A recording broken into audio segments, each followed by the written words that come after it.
and welcome back to the Canadian Money Roadmap Podcast. I'm your host, Evan Neufeld. Today is my last episode of 2021, and I'm very excited to share with you my conversation with international best-selling author Andrew Hallam. You might know him from his previous books, The Millionaire Teacher and Millionaire Expat, but we have an interesting conversation about his upcoming book and topics around success, happiness, and money and wealth and all those types of things, less so related to investing and saving on taxes and things like that, but I think you're going to really enjoy this conversation. So without further ado, here's my conversation with Andrew Hallam. All right. Well, it is my pleasure to welcome Andrew Hallam to the Canadian Money Roadmap Podcast today. Andrew, thanks so much for joining me. Thank you, Evan. I really appreciate it. Awesome. Well, many of you listeners will be familiar with some of Andrew's other work. He is the international best-selling author of the books Millionaire Teacher and Millionaire Expat, in addition to his upcoming book called Balance: How to Invest and Spend for Happiness, Health, and Wealth. And we're expecting that on January 18th. Is that correct? That's correct. Okay, well, today's conversation, of course, many of you are familiar with Andrew's earlier books of how to invest and making your investment life simpler. I was hoping to focus today's conversation on your new book, Andrew, about happiness, health, and wealth, because that is a very different topic. So maybe let's start with the title, Balance. So when it comes to saving and investing in happiness and health, how is it possible to actually have balance? Or maybe that's too broad of a question to start out with, but maybe lead me into the topic here. Yeah, thanks for asking that question. It was something where I started to find myself really surprised by how many people would epitomize success as something that just related to career and to money.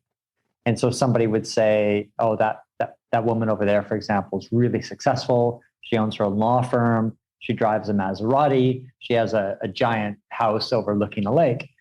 And I would look at it and ask, well, I mean, she might be successful, but I think success in itself is really, really broad. Like when you ask someone why they want to do anything. So whether that's, get an education or improve your education or get another job or run a marathon or whatever it is, invest money. Ultimately, when you continue to ask why do you want to do this? Why are you motivated to raise your children this way? Or whatever that question might be. If you continue to dig with why, but why? No matter what they say, just keep going. Why? Just dig down. Ultimately, their answers will reflect their life satisfaction. It will either make them feel happy, safe, or secure. It'll be important to their life satisfaction. So when I look at the word success, or I look at how we've defined it, I think of sometimes how backward that is, because truly to be successful, we need to maximize life satisfaction. Because, when we ask that question, why do you want money? Why do you want that house on the hill? Why do you want your own law firm or whatever it might be? Ultimately, the answer will come down to something relating to life satisfaction. Okay, so then how do we define or how do we maximize our life satisfaction? And the research on this is such that it doesn't necessarily mean more money in the bank or a better career. It's much more holistic. And so for me, with the book Balance, I thought, let me dig into this research. And I wanted to find out, what is it that actually enhances life satisfaction? Therefore, what is it that enhances success? Because that's what success is. It's life satisfaction. So I broke it down into 4 categories. One, of course, we do need to have enough money. So enough money for shelter. You want to make sure when it rains, you're not getting wet. You have a safe place to live. You have enough money for good food to keep you and your family nourished.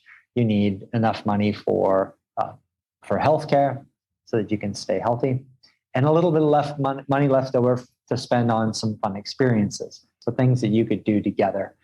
And then, of course, there's a little bit for savings for the future.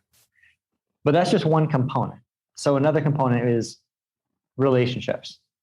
And when we look at the Harvard study of adult development, which is an 8-decade-long study, and they're trying to look at, well, what is the number one variable leading to a happy life. So after studying these people for 8 decades, they found it all boils down to the most important variable above genetics even is your actual relationships with other people. So that's key. So money was 1, relationships with other people is 2, a decent level of health that you're actually looking after yourself.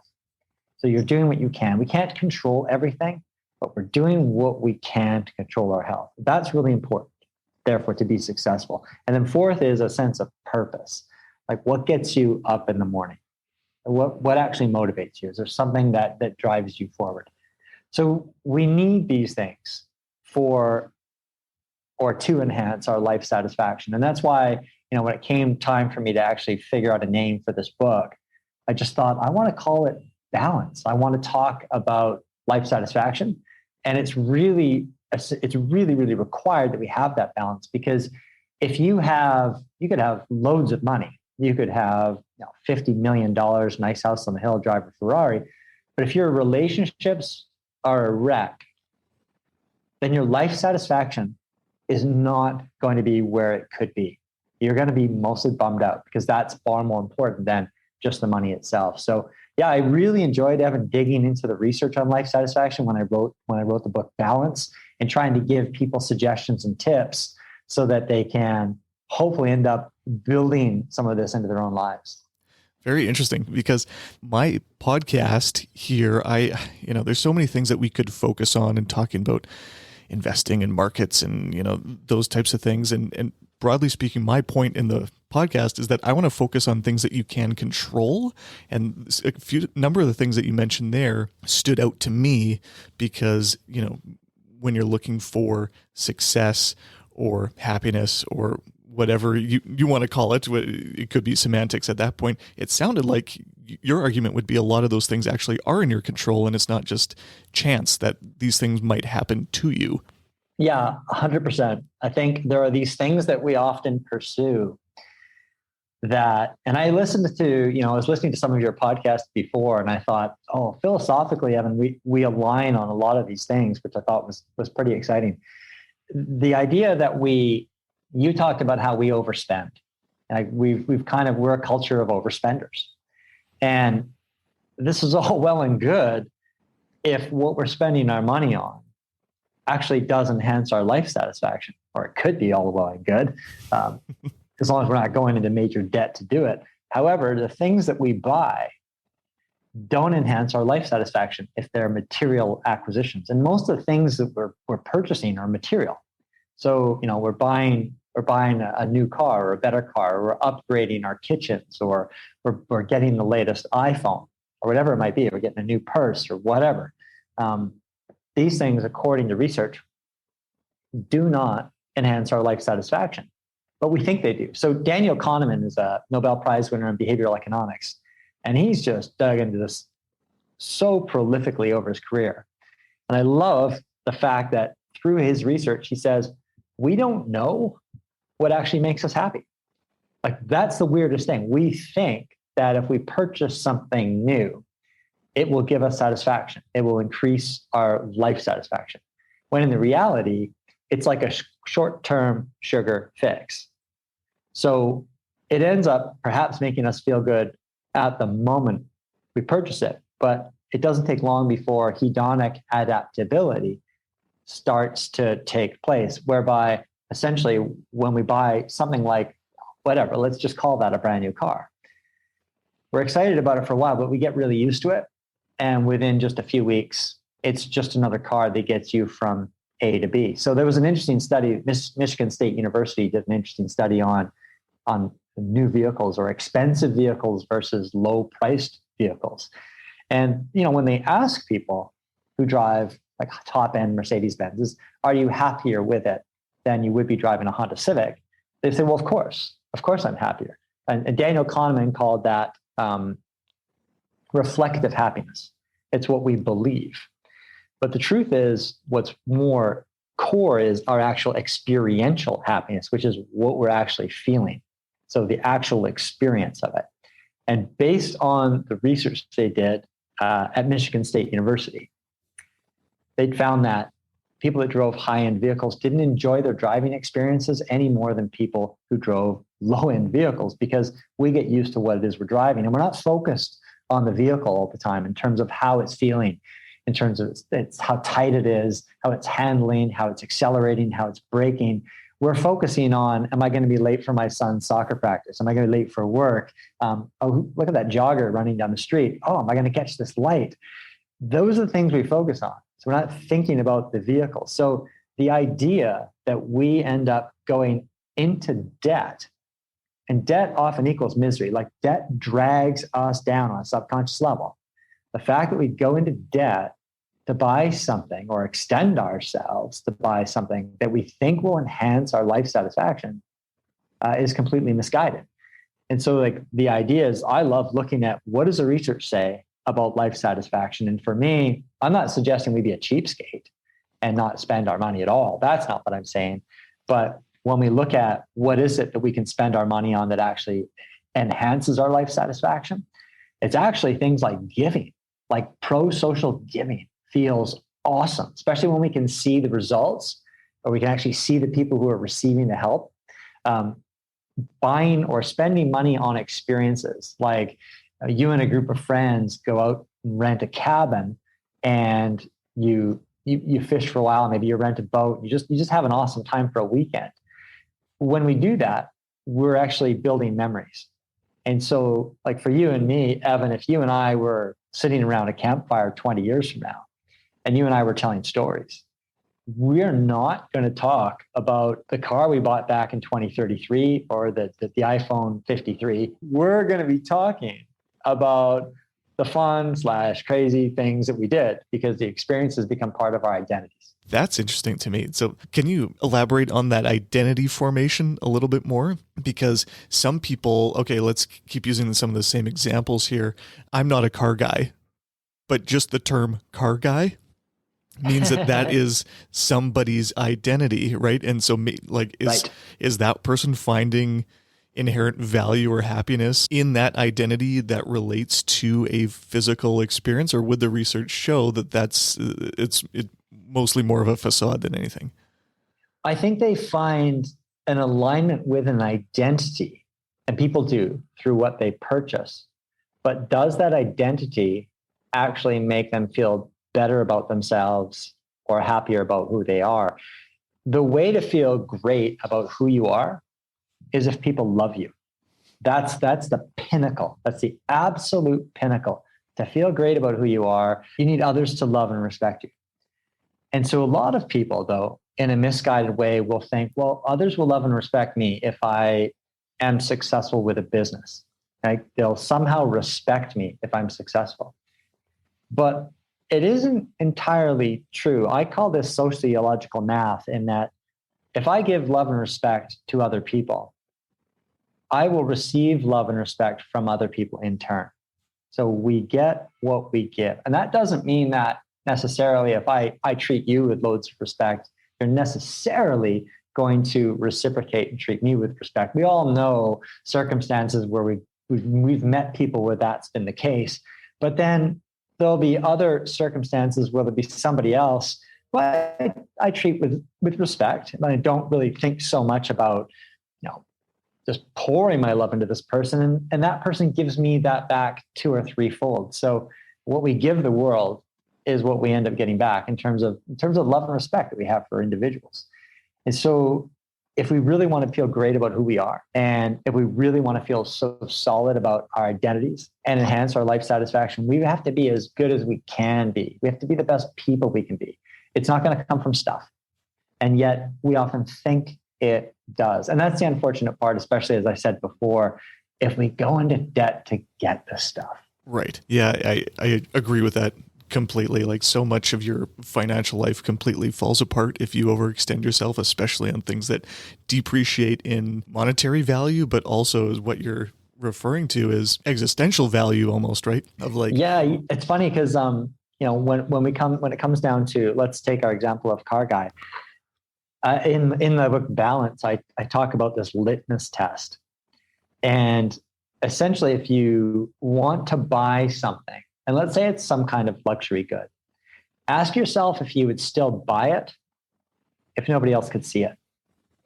I mean, you and I, nobody loves or respects anyone any more, any less because of what they buy. Like otherwise, people who drove Ferraris and Lamborghinis, we would love them more than everybody else. We don't, right? That's just not how it works. Right? We love and respect the people who essentially are loving and respectful. But the desert island litmus test to me was an interesting case. A friend of mine told me that a guy I reconnected with, I went to high school with him, and he bought a Porsche 911. He always wanted, like it was his dream. And he became a lawyer, and obviously he had a lot of student loan debt, and was really responsible and said, I'm not going to, I can borrow money to get this Porsche, but I'm going to pay off my student loans before I buy the Porsche. And I want to make sure that I can afford the Porsche. I'm going to buy it with cash. So that's what he did. So he paid off his student loans. He bought this Porsche with cash, and he got a call. He ordered the car. He got a call from the dealership, and they said, Rob, your Porsche's here, and come get it. And he said, oh yeah, great, thanks. He didn't. 3 days later, he got another call. His wife answered the phone and said, Rob, it's the dealership again. Like, are you going to go get that car? Oh yeah. Okay, I'll go get it. I think it was the third call before he actually went to pick it up. So it was like a full 2 weeks after it arrived. And it was paid for. Right? Top of the line 911. He picks it up. He puts it in his garage. And as he explained it to me, he drove it twice in the first 2 months. And I asked him, like, Rob, why did you drive it twice during the first 2 months? And he said, because I was kind of embarrassed by it. Like, I always wanted it, but then I was sort of embarrassed to be seen driving it. And he said his favorite drive was this drive he did from Calgary to British Columbia. And he said it was just open road and nobody could really see him driving it. And so for him, what was really kind of odd, it's sort of like a midlife crisis in reverse, because he started driving it less and less frequently, and he eventually sold the car just because he didn't feel comfortable with it. And I like coming back to my deserted island litmus test, because if Rob could have bought that car and no one would ever see him drive it, he'd probably still own that car.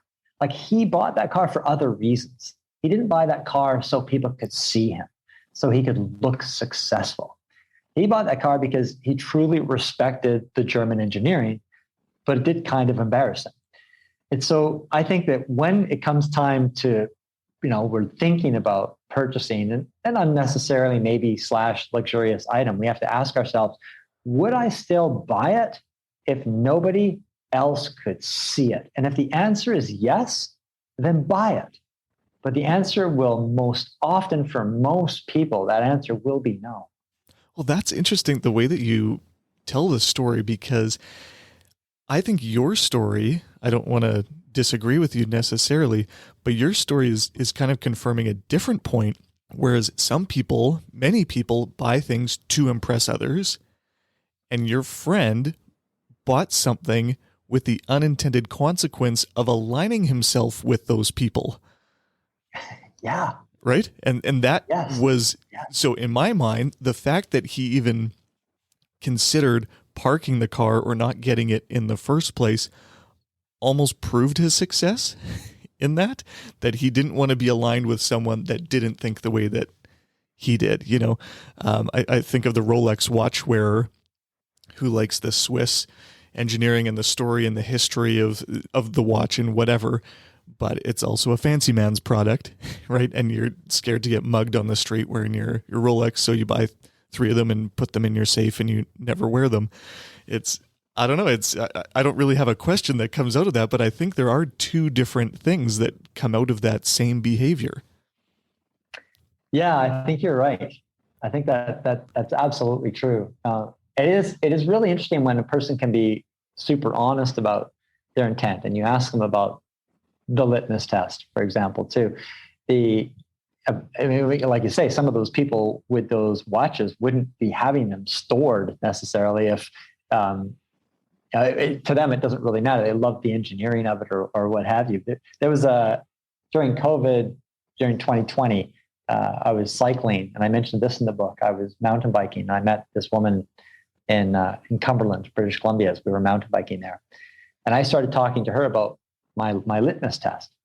And she said, "It's so interesting that you bring that up," because she said, I just bought 2 months ago, I bought top of the line Tesla.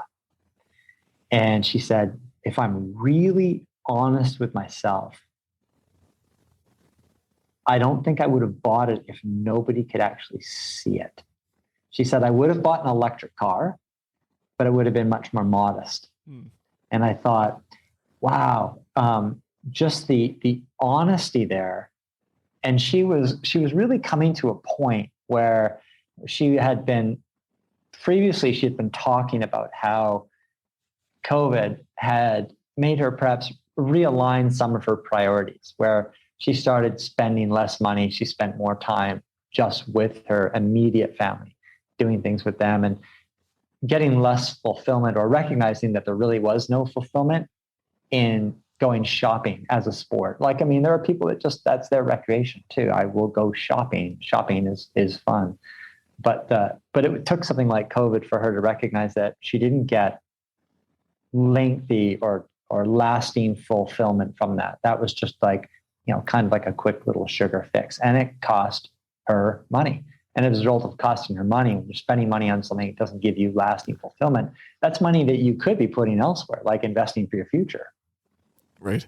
Or giving to others, or any number of other things. Exactly. Right. Exactly. Well, could I maybe dovetail one of your previous books with your current one, or even just in concept?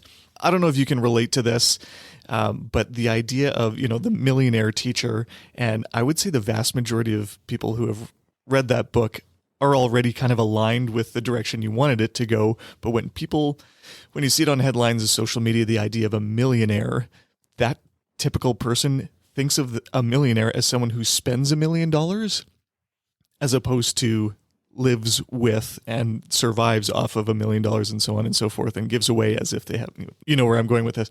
And so dovetailing that thought into the idea of balance. And you said, we don't need to be cheapskates necessarily and things like that. But what are some of those things, if you can be practical, if the research shows, what are some of those things that you can spend money on to actually get that satisfaction and feeling of success and things like that, versus the line of this is just frivolous for someone else for another purpose type of thing? Maybe I'll lead you on with this Harvard Business Review study that I saw a few years ago. Maybe you saw it too, but one of their studies on money and happiness talked about spending money not on things you think might provide you happiness, but spending money on eliminating things that you hate. So have you seen any research on that? And I can relate to that because, as you said, we don't know very well what brings us happiness, but we sure know what we hate. And if you hate cooking, eating out is your thing. If you hate shoveling, I'm in Saskatchewan here. We get a lot of snow. And if you hate that, hire somebody to do it. All those different things. Have you found similar research, or can you elaborate on that at all? Absolutely. And I love that research because, when I think about life is finite for all of us. It's like, as I describe in the book Balance, I say, life is like a dark hourglass and we can't see the sand. And when we're born, it gets tipped. And so at no point do we know how much sand we have left. And that's really, I think, really important for a successful life, a holistically successful life, to recognize that our time is running out and none of us know how much time we have left. So if we can control pieces of our time, and if money and spending money in certain areas allows us to control pieces of our time, then this is fabulous. So for example, you hate mowing the lawn. You just don't like it. Well, when you mow the lawn, there's a piece of your life that you're not going to get back. So if it's an hour and a half or 2 hours or whatever it might be, and you don't enjoy it, and you have a choice. Obviously, there are these things that we do that we have to do. We have no choice. But if mowing the lawn is something that you hate, paying someone to mow the lawn. I mean, This is where you're literally buying time that you could spend then doing something that you really enjoy doing, playing with your kids or learning guitar or something like that that'll enhance your life satisfaction. Yeah, very interesting. There's always a fine line there between laziness as well, too, that I always have to be careful with myself. But yeah, no, the point is well taken.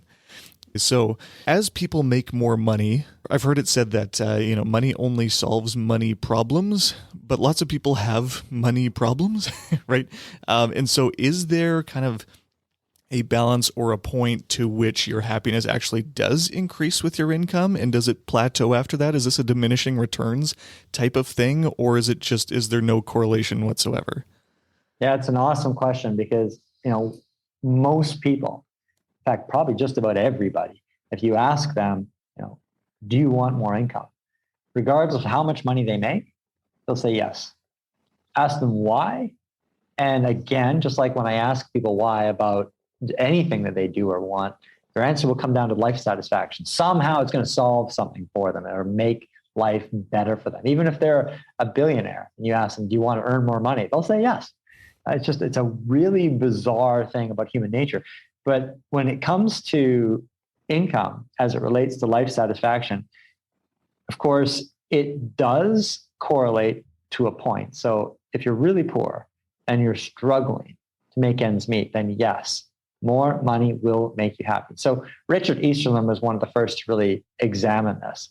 And he started looking at how as income levels rose in the United States, happiness levels rose along with it. But then there was a plateau. And the most recent study was done by Purdue University. It's been replicated by so many studies and internationally, which I think is so fascinating. The most recent study at Purdue University suggested that the happiness satiation point was about $105,000 a year. So that's the happiness satiation point at which added level of income did not increase levels of contentment. But then what happens beyond that is really interesting, because once the income level hits $160,000 a year and more, life satisfaction trends downward. And of course, somebody listening to this might be earning 250 grand a year and they might be really, really happy. They might say, well, Andrew, that's complete bunk. That doesn't, that's not me. And I'll just respond with, well, that's your anecdotal situation. So you're one person, and that's awesome if that doesn't affect you. But on aggregate, when we look at the research, these are the aggregate results. So, this study was done in 132 different countries, and it was so consistent how happiness increased to a point with income, plateaued, and then eventually, when that income rose further, ended up dropping. And that was theorized. There are a couple of theories as to why. So why is it? Is it more money in itself that makes us miserable? The theory is that, one, more money actually makes us more materialistic. So most people that we know who make more money buy more stuff. So we don't know a lot of high income people. And we know a few. I know a few, and I'm sure you know a few of really high income people who live in very simple homes. And they don't drive anything extravagant. They don't live extravagantly. But those people they're rare. Most people who earn more spend more. And again, as we talked about before, material acquisitions don't enhance life satisfaction. And there's a really strong correlation between higher levels of materialism and dissatisfaction, actual misery. And so when you have more money, if you're spending more money, you're becoming more materialistic, the odds of life satisfaction taking a downward trend are relatively high. The second example, or the second theory behind this, and again, these are just theories. The second theory relates to time. So people who earn high incomes generally work longer hours. They have jobs that put them in positions of high responsibility. There are levels of stress associated with that. And if you're working longer hours, that means there's less time for you to exercise. And we know that exercise boosts our moods. There's less time to spend with our friends and family. And we know that that has the strongest correlation with life satisfaction. Time, quality time, that we spend with friends and family. So can we turn that last thought into a good news story at all? So like say you are in a typical high earning career, and what if you come right out of college, right at that income plateau, and the only thing up from there is your income and your hours worked? Is this all a bad news story, or what are some ways that we can actually turn greater income and career advancement into greater success? Or is that just one of those things that we have to adapt to? That's an awesome question. And I like to bring in, to complement that, some research done by an economics professor named David Blanchflower. He looked at happiness, general life satisfaction, as U-shaped, did a variety of different studies based on World Gallup polls of life satisfaction. And what they found was that people generally hit two peaks of life satisfaction in terms of overall levels of happiness. One is early 20s, and the second one is in their 50s. And so the theory here, or at least one of the theories, is that we have high expectations. When we're in our 20s, we have super high expectations of things we want. We think we can accomplish anything. And then as we get a little bit older, obviously we end up getting more and more responsibility placed on us. We have children, we have to save for our future. But also we end up falling short of some of those previous expectations, which kind of bum us out. We end up also falling victim to FOMO. We see people who have more than us. We see people doing better than we are. Theoretically, they drive nicer things, or they're making more money, or they're getting promoted, and potentially we aren't. And very few people, especially, and I think when you look at things like Instagram and Facebook, it accelerates this. It perpetuates this idea that we're not measuring up. But then once we get a little bit older, into our later 40s and 50s, life satisfaction trend starts to increase. And the theory behind this, one of the big ones, is that we get to a point in our early 50s where we say, screw that. I'm going to be who I am. So now this is what I like, coming back to your question. I don't think we need to be in our early 50s to get to that point where we say, to heck with what's expected of me. I'm going to be true to who I am. I'm going to recognize that material acquisitions don't enhance my life satisfaction. So I'm going to choose, I'm making $300,000 a year, but I'm going to choose not to pursue the latest Maserati every couple of years, because that's not going to enhance my life. Instead, I'm going to use that income and participate in pro-social giving, helping other people out, buying experiences and bringing people together. If you have money, one of the cool things, not that I'm a gazillionaire, but one of the things that I've really enjoyed, I happen to have more money than my other siblings, but what I've enjoyed is bringing them to me. So I will be in a really cool spot, whether it's Thailand or Singapore or here in Panama City, and I'll fly family members to me, and we'll do something super cool. Like we'll spend that money in a social way that enhances our relationships, and it brings us together, and it builds memories for us. And I think that people who are in a high income bracket, when they start to recognize what it is that enhances their life satisfaction, and they start to shun some of those things perhaps, or temper some of the desires that they might have for things that don't enhance life satisfaction, wow, the world's the oyster for those people. They can end up living an awesome life. Right. Okay, so you kind of lead me into an interesting topic from there, which some people will take on a few extremes. So, spending money on family, bringing family, together and whatnot. And I've got a young daughter at home, and I want the best for her and whatnot. Do you find that there is good research talking about how you can give to your kids, or like, should you actually be doing that? Should you kind of let them figure out the world on their own, or what have you found in that regard? Yeah, there's a Chinese proverb suggesting that wealth doesn't pass 3 generations, that one generation builds the wealth, the second generation maintains it, and the third generation tends to squander it. And it's an ancient proverb that has actually stood the test of time. When you actually look at, let's just take the Forbes 400 list of wealthiest Americans. The vast majority of those people on that list are first and second generationally wealthy. You mean there's no Vanderbilts or Rockefellers or they're not on there anymore. Morgans, okay? Yeah. Exactly. Like life was made too easy for them.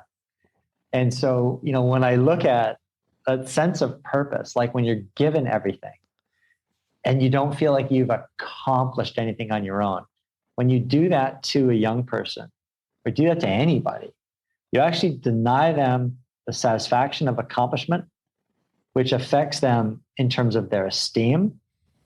It affects their levels of resilience, so that when things end up happening to them that is negative, they have a harder time actually dealing with it. So if you do have money, one of the things many people do is they look at the power of compound interest. And they say, well, I'm going to set my son or daughter up with an account and I'm going to invest the money for them. The best tool we can give them is a tool of education, in that let's teach them to be financially literate and show them how to make their own money so that they can feel empowered. And I think it's okay for parents to say, kind of like a US 401k plan, where there's an incentive for people to save because your employer will match a percentage of what you're putting away. And so I think it's okay for a parent to say, up to a point, before they're adults, right? So they're still young, they have their job and the child likes to save. I think it's okay to say, I will match a percentage of your contributions to an investment plan, but I won't fully contribute to it. And I think that's really, really important because it's empowering. Yeah, that's interesting.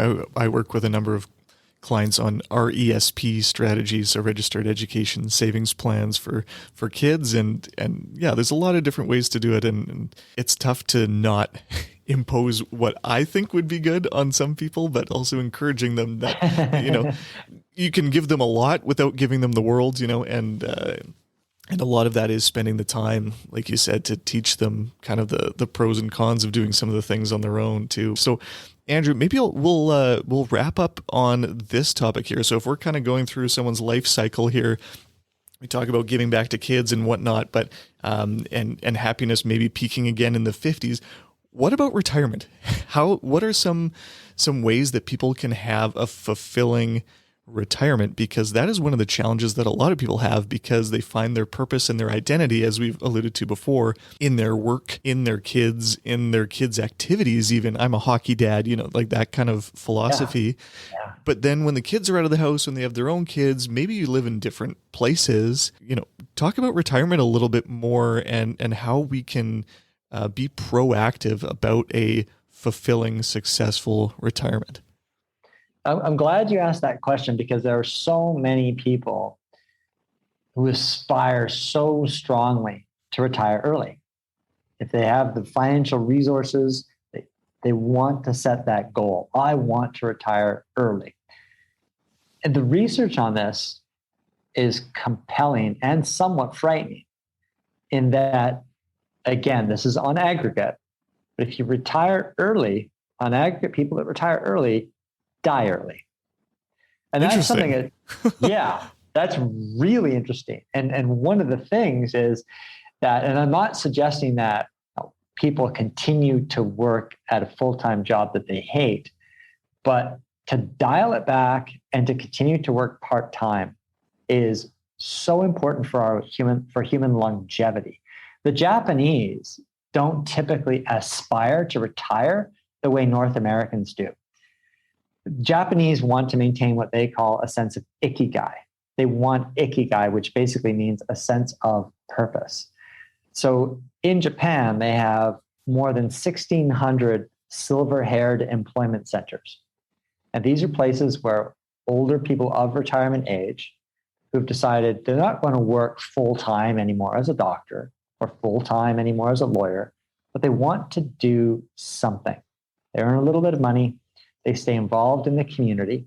They work with people of different age demographics. It keeps their minds active and gives them a reason to get up in the morning, even if it's just 2 or 3 days a week. And so the research on this is so interesting, in that when we look at things like Alzheimer's and dementia, people who end up retiring early on aggregate are the people that, and of course, anyone can get it. Anyone can get Alzheimer's at any time. So that's not what I'm saying, like retire early and get Alzheimer's.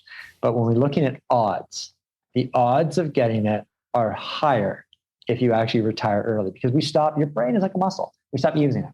Your brain is like a muscle and it has to be used. So I think on 2 different levels too, Evan, working during retirement years as long as we can. And I say not full-time, not at what we hate. It's something we might enjoy doing, something we do part-time.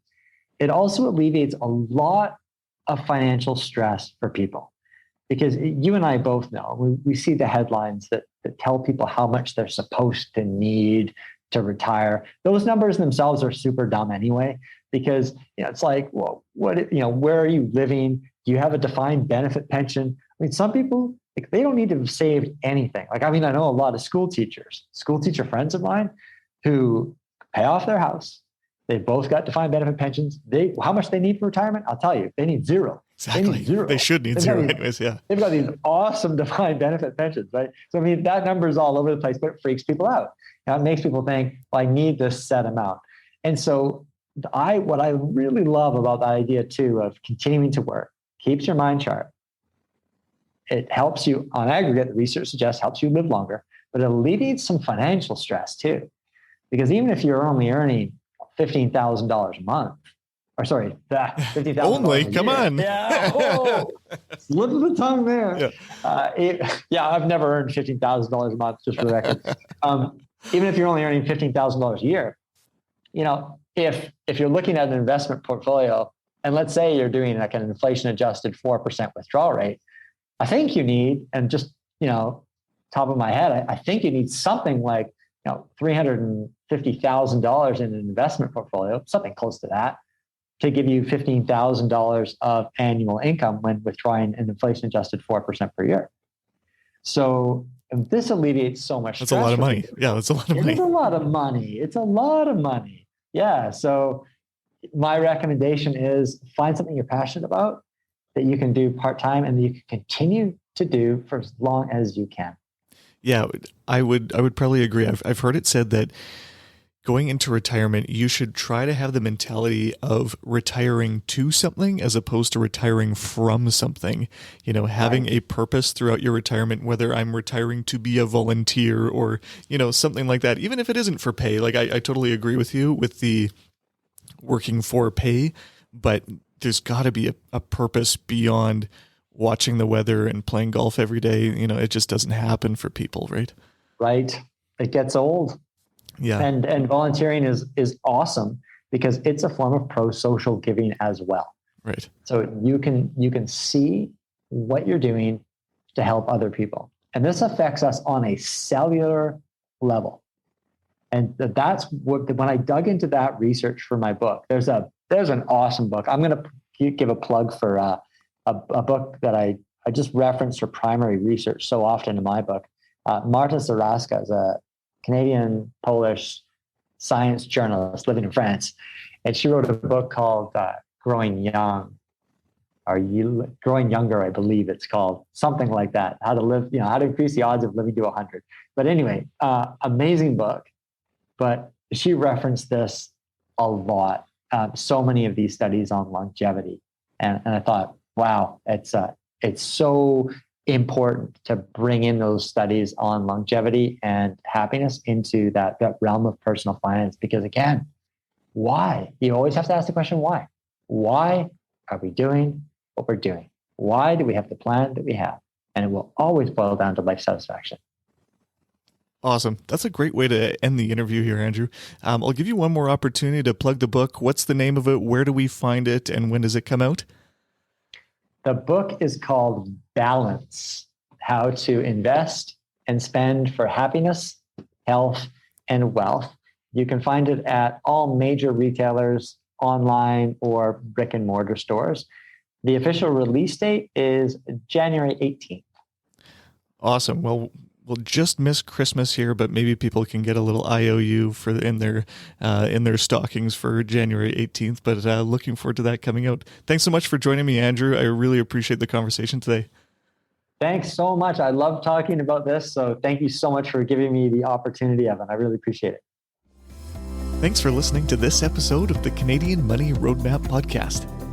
Any rates of return or investments discussed are historical or hypothetical and are intended to be used for educational purposes only. You should always consult with your financial, legal, and tax advisors before making changes to your financial plan. Evan Neufeld is a certified financial planner and registered investment fund advisor. Mutual funds and ETFs are provided by Sterling Mutuals Inc.